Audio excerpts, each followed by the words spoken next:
Rapido, Swiggy, జొమాటోలో work చేసే ప్రతి delivery బాయ్కి తన ఒక స్టోరీ ఉంటుంది. ఆ స్టోరీ ఎవరికి తెలియదు, ఎవరికి చెప్పరు కూడా. అతని స్టోరీ తెలుసుకుందాం మనం. ఈ స్టోర్లో 85 మంది 90 మంది రైడర్స్ ఉన్నారు. మొత్తం స్టూడెంట్స్ ఎంతమంది ఉంటారు అన్న ఇందులో? నాకు తెలిసి ఈ 70 మందిలో 50 మంది స్టూడెంట్స్ ఉంటారు, ఎడ్యుకేషన్ పర్సన్సే ఉంటారు.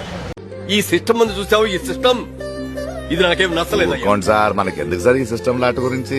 ఈ ఫీల్డ్లో కొత్తగా వచ్చిన వాళ్ళకి ఫీవర్ వచ్చే అవకాశం ఉంది.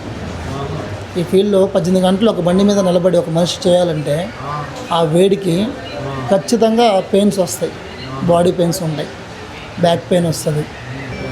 చాలామంది నిరుద్యోగులు కూడా ఉద్యోగాలు లేక అక్కడ గవర్నమెంట్ సరిగా డిఎస్సి కానీ సంథింగ్ ఉద్యోగాలు ఇవ్వకపోవటం వల్ల ఏదో ఒక ఫీల్డ్ నిలబడాలి, ఒకటి మీద ఆధారపడకూడదనే ఉద్దేశంతో ఈ ఫీల్డ్లో వచ్చేస్తున్నారు. 15th ఫ్లోర్స్ నేను కరెంట్ లేని సమయంలో 15th ఫ్లోర్స్ ఎక్కి 15 ఫ్లోర్లు దిగాను. నా ఎక్స్పీరియన్స్ వరస్ట్ ఎక్స్పీరియన్స్. ప్లస్ ఇందులో ఈ రైడర్స్కి ఒక వాల్యూ అనేది ఉండదన్న. మెయిన్ ఇప్పుడు పెద్ద పెద్ద అపార్ట్మెంట్లు కనుక అవి ఉంటాయి. ఇప్పుడు ఆ అపార్ట్మెంట్లలో సర్వీస్ లిఫ్ట్లోనే పోవాలి. ఆ సర్వీస్ లిఫ్ట్ అది పైన ఉన్నది మరి అంటే ఆగిపోయినా కానీ వేరే లిఫ్ట్లో పోతామంటే అది ఒప్పుకోరు. సర్వీస్ లిఫ్ట్లోనే పోవాలి. కుక్కలు వాళ్ళనే పోతాయి. కుక్కలకు ఉన్నంత వాల్యూ కానీ లేదు.